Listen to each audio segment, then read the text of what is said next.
இல்லைம்மா சொல்லுங்கம்மா, நீங்கள் எந்த படத்தில் ஆக்ட் பண்ணீங்க, எந்த படத்தில் ஆக்ட் பண்ணீங்க? ఎంజిఆర్ యాక్ట్ பண்ணீங்களே, శివాజీ ఎన్టీ రామారావు అది అరవోళ్ళు కదా, అది ఇది అడుగుతున్నారన్నమాట.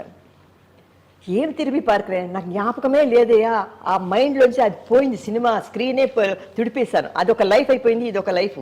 దీని గురించి అడుగు చెప్తాను. ఇందులో అన్ని కష్టాలు బాధలు అన్నీ ఉన్నాయి, సంతోషాలు ఉన్నాయి. అవును, చెప్పండి చెప్పండి. జ్ఞాపకం చూడమ్మా, పొద్దున్న వచ్చిన వాళ్ళు సాయంత్రం 6 గంటల దాకా కూర్చొని నా ప్రాణం తీశారు, చెమట కారిపోయి ఫ్యాన్ ఆఫ్ చేశారు.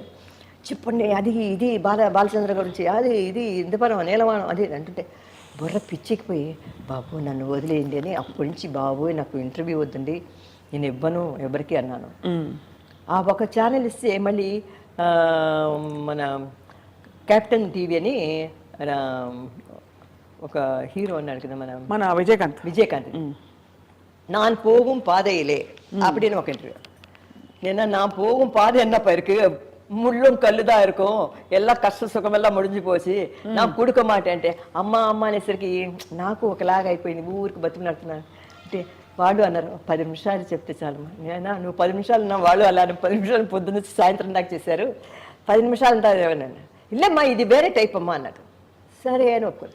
అలా ఒకరు వచ్చి అడుగుతుంటే పిచ్చి పడిపోయింది అనమాట. కానీ కంప్లీట్ ఇవాళ మాకు ఇచ్చిన ఇంటర్వ్యూ మాత్రం మాకు అదృష్టం అమ్మా. ఏం మాట్లాడానో మీరు, చాలా గొప్పగా మాట్లాడారు. గొప్ప విషయాలు అన్ని, మంచి కరెక్ట్ విషయాలన్నీ బయటపడ్డాయి. ఏంటో అమ్మా, మీరు ఏం కోరుకుంటారు ఇక లైఫ్లో బిఫోర్ వి వైండ్ అప్? నా లైఫ్ ముగించే లోపల వీలైనంత వరకు పుణ్యం తీసుకొని వెళదాం అనుకుంటున్నాను, పుణ్యం సంపాదించుకొని. ఎందుకంటే అందరూ బాగున్నప్పుడు మనం మన లైఫ్ని సెటిల్ చేసుకొని వెళ్ళిపోవటం శుభ్రం. అంటే చెప్పలేమమ్మా ఈ కాలంలో, ఇంకా కాలు చెయ్యి ఆడకుండా మంచం మీద పడుకోవటం నాకు ఇష్టం లేదు. ఉన్నంత వరకు యాక్టివ్గా ఉండాలి, మనం హాయిగా ఆనందంగా సంతోషంగా ఉండి భగవంతుడు ఎప్పుడు మనం పిలిస్తే అప్పుడు వెళ్ళిపోవటమే మంచి మన ధర్మం. కష్టం అంటారా, కష్టపడకుండా చాలా మంది అంటారు కష్టపడకుండా నిద్రలో చేసి, నేను అలా కోరుకోను. మనం చేసిన పాపాలు కష్టపడవలసి వస్తే కష్టపడదాం. అవును, మన కష్టం ఏదో మనమే పడదు, మన కష్టం ఇంకోరికి పడకూడదు. అవును, మన కష్టం అంటే మనం బెడ్లో ఉండి ఇంకోరికి కష్టం ఇవ్వకూడదు. నా కష్టం ఎంతైనా సరే నేనే అనుభవించేస్తాను, ఎంత కష్టపడాలన్నా అనుభవించేసి నేను పోతాను, కానీ నా కష్టం ఇంకోరికి ఇవ్వను. నా పద్ధతి అదమ్మా, నా కష్టాన్ని నేనే అనుభవిస్తాను. ఎందుకంటే భగవంతుడు దగ్గర అంతే, ఎవరి కష్టం వాడిది. ఇప్పుడు మన కాలుకి దెబ్బ తగిలితే మనం బాధపడాలి, కానీ మీరు ఎవరో బాధపడరు. మా ఆయన ఎప్పుడైనారు వంగు తింటే మా అక్కయ్య, అమ్మ వంగక పడ్డా అనుకో, నీ దెబ్బ నీది, నీ బాధ నీది, నీ బాధ ఇంకోరు తీసుకోలేరు అని చెప్పేవారు అనమాట. అదేలాగా మన కష్టం మనది, మన కష్టం మనం పడాలి. పుణ్యం చేసుకోవాలంటే మంచిగా వెళ్ళిపోతాం, లేకపోతే కష్టపడాల్సి వస్తే దానికి కూడా మనం రెడీగా, కానీ ఇంకోరికి ఇవ్వకూడదు మన కష్టాన్ని. మీరు ఎప్పుడు కళకళలాడుతూ పచ్చగా ఇలాగే ఉంటారమ్మా. నాకు ఎప్పుడు నేను అబద్ధాలు చెప్పకూడదండి, నా పద్ధతి అంతే. అబద్ధాలంటే మన ప్రాణం పోయే పరిస్థితి వస్తే మనం చెప్పవలసిన, చిన్న దానికి బాత్రూంలో ఉన్నాను, ఇక్కడ ఉన్నాను, ఎందుకు చెప్పాలి? నేను బాత్రూంలో ఉన్నాను, పడుకున్నాను, తర్వాత మాట్లాడు, నేను బిజీగా ఉన్నాను చెప్పొచ్చు కదా. ఫ్రీ అండ్ అబద్ధం చెప్తే నాకు ఇష్టం ఉండదు. ముఖ్య వరకు నేను, మా శ్రీధర్ గారు ఉన్నారు, ఐఓబి బ్యాంక్ మేనేజర్, అతను అక్క నా కడగట్టి ఇరకక్క కొట్టు దగ్గర ఉన్నాక, ఇంట్లో రేడియో కనబడుతుంది, ఇంట్లో అని చెప్పొచ్చు కదా, ఎందుకు అబద్ధం చెప్తావు అని అడిగేదాన్ని. అక్క నా అంగరికి అక్క, అంగెంగే ఇలా సుమ్మారంగా అంటాను నేను. అలా అబద్ధాలు చెప్తే నేను అంటాను, చెప్పు నీకు ప్రాణం పోయే పరిస్థితి నీకు చాలా ఇంపార్టెంట్, అయ్యో చెప్పకూడదు అంటే అప్పుడు నువ్వు అబద్ధం చెప్పు. చిన్నటికి ఎందుకు అబద్ధం చెప్తావు, చెప్పు, నిజం చెప్పు. వీలు పడలేదు, రాలేకపోయాను, అది కొనలేకపోయాను, తేలేకపోయాను, చెప్పు, తప్పు లేదు. ఎందుకు అన్నిటికి నోరు తెస్తే అబద్ధమేనా? నాకు అబద్ధాలు చెప్తే ఇష్టం ఉండదండి. చాలా గొప్పగా ఉందమ్మా మీ జర్నీ.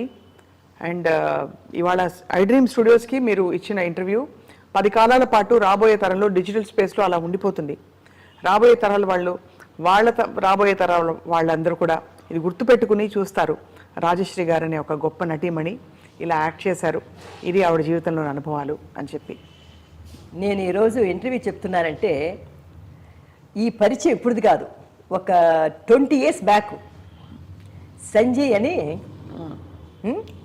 ఆ అబ్బాయి నాకు మా బాబు ఏజ్, అంటే మా బాబు కంటే కొద్ది పెద్దోడై ఉండొచ్చు, వైజాగ్లో ఆ బాబుతో నాకు పరిచయం అయింది. నా ఫొటోస్ అన్నీ తెచ్చిచ్చాడనమాట. నేను, అంజనీదేవి గారు, షౌకత్, అది చాలా రేర్ ఫోటో. ఆ ఫోటో అందరూ కలిసింది. వాణిశ్రీ 5 లక్షల ఫోటోలు ఉన్నాయి ఆయన దగ్గర. ఆ ఫోటో తెచ్చి ఒకసారి మన ఇంటికి వచ్చి ఇచ్చినప్పుడు చిన్న కుర్రోడు అబ్బాయి ఇచ్చాడనమాట. అది 2-3 సార్లు మన ఇంటికి వచ్చాడు. అయిపోయింది, చాలా గ్యాప్ అయిపోయింది. తర్వాత నాకు ఆ అబ్బాయితో మాటలో పరిచయం లేదు. మొన్న సడన్గా ఫోన్ చేసి, అంటే వాట్సాప్లో అందరూ వచ్చేస్తుంటారు, మన సెల్ ఫోన్ ఇదేంటే ఐఫోన్ కదా, అదేంటో అందరూ వచ్చేస్తుంటే హాయ్ అంటూ అమ్మ నేను సంజయ్ ఎంతోమంది ఉంటారు పేర్లతో అని గమ్మున్నా అనమాట. తర్వాత ఇంకోరి ద్వారా ఫోన్ చేయించారు. తర్వాత వచ్చేసి అమ్మ నేనమ్మా సంజయనమ్మ అని తన ఫోటో పంపించారు.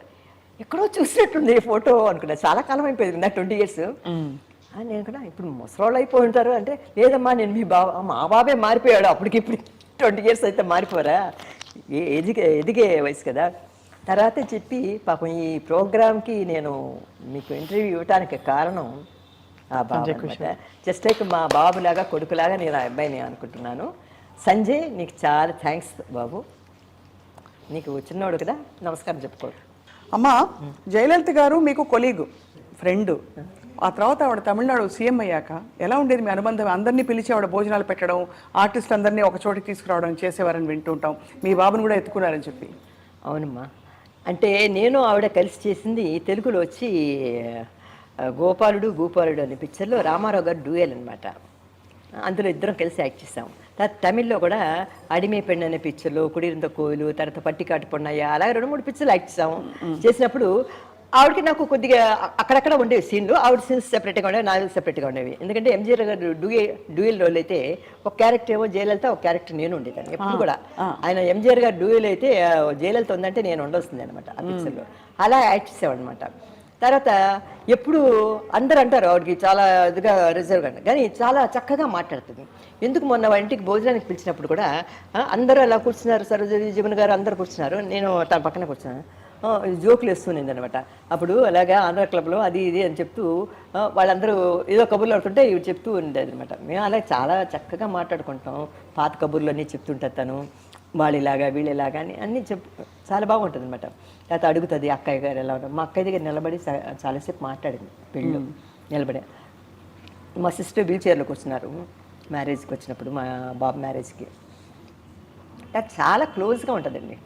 ఎందుకంటే మా పక్కన కూర్చొని భోంచేయండి ఏ వదలకూడదు అని చెప్తుంది అనమాట. అంటే చెప్పాలంటే చాలా ఉన్నాయి మా ఇద్దరికి. కానీ మనం ఆవిడ సీఎం అయిన తర్వాత ఆవిడకి ఇవ్వాల్సిన మర్యాద మనం ఇవ్వాలి. ఒకటమ్మా, ఒక ఆర్టిస్ట్, ఇప్పుడు నేను ఆర్టిస్ట్ని, రాజకుమారి వేషం వేసుకున్నా అంటే ఆ డిగ్నిటీతో కూర్చోవాలి. బిచ్చగారి క్యారెక్టర్ యాక్టర్స్ అనుకో, ఇలా కూర్చున్నా పర్వాలేదు, ఇలా కూర్చున్నా పర్వాలేదు, ఇలా కూర్చున్నా పర్వాలేదు, ఇలా కూర్చున్నా పర్వాలేదు. రాణి వేషం వేసుకొని ఇలా కూర్చుంటే బాగోదు. అవును, మనం ఆ పదవికి ఆ డ్రెస్కి ఇచ్చే గౌరవం. ఇప్పుడు రాజశ్రీ అన్నప్పుడు ఇంట్లో ఒకలా ఉంటాం, సెట్లో ఒకలా ఉంటాం. అవును, అది నార్మల్. ఇప్పుడు పెళ్ళికి వెళ్ళేటప్పుడు ఒక విధంగా డ్రెస్ వేసుకుంటాం, ఇంట్లో ఉన్నప్పుడు నైటీ ఏదో వేసుకుంటాం. అదేలాగా ఆవిడ పర్సనల్గా ఉన్నప్పుడు చాలా క్లోజ్గా అన్నీ నా కొడుకుతో చెప్పింది.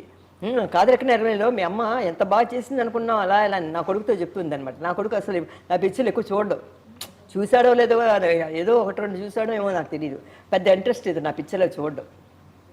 అంటే మా అమ్మ ఆర్టిస్ట్ గ్రేట్, అదొకటే. మా నాన్న గ్రేట్, మా అమ్మ గ్రేట్. మా నాన్న మా అమ్మలాగా ఎవరు రారు, వాళ్ళ పిల్లలకి అదే పేర్లు పెట్టుకున్నాడు. కనుక నా కొడుకుకి సినిమా ఫంక్షన్స్కి రావటం, నా వెనకాతలు రావటం, ఇలా ప్రోగ్రాంలు ఇవ్వటం కూడా వాడికి ఇష్టం ఉండదు. ఎందుకమ్మా నీకు ఇంకా హాయిగా మనవరాడితో వాళ్ళతో హాయిగా ఎంజాయ్ చేయి లైఫ్లో. ఇంకా డ్రెస్లు వేసుకొని మనం ఆర్టిస్టు, ఇంకా నువ్వు 1964లోనే ఉండిపోయావు, నువ్వు నీ బుర్ర అదే అంటుంటా. లేదురా బాబు, అడుగుతున్నారా అలా మరీ అడుగుతున్నారు. ఒక ఆర్టిస్ట్ కదా, మనం వాడు పిలుస్తున్నప్పుడు ఆ మర్యాదకి మనం ఒక ఇంటర్వ్యూ ఇవ్వాలి కదా నాన్న. ఇంకా మళ్ళీ ఎప్పుడు ఇస్తాం, మన లైఫ్ అయిపోతుంది, ఇంకా మళ్ళీ మనం ఇవ్వాలన్నా కూడా ఈ లైఫ్, ఈ ఏజ్ అంటే ఓపిక. అవును, ఏజ్ చెప్పను, ఓపిక అంటే నేను ఎవరితో కూడా అమ్మా ఏజ్ ఎంత అని అడుగుతారు, చాలా రాంగ్ అని చెప్తాను నేను. వయసుతో పని లేదు నీకు, మనం కాళ్ళు చేయి బాగుందా, మనం యాక్టివ్గా ఉన్నామా, అది ఒకటే అడుగు నువ్వు. అవును, నేను 50 ఏళ్ళకే ఇలాగా అయిపోతే మనం 90 ఏళ్ళలాగా. అవును, నువ్వు 90 ఏళ్ళు వచ్చి ఇప్పుడు చూడండి, కృష్ణవేణమ్మ గారు ఇంత ఏజ్ వచ్చినా చక్కగా మనిషి వీల్ చైర్లో వచ్చినా నడవలేకపోయినా యాక్టివ్గా ఉంది, హాయిగా ఉంది. అంటే ఏజ్తో సమానం లేదమ్మా అంతే కదా మనిషికి.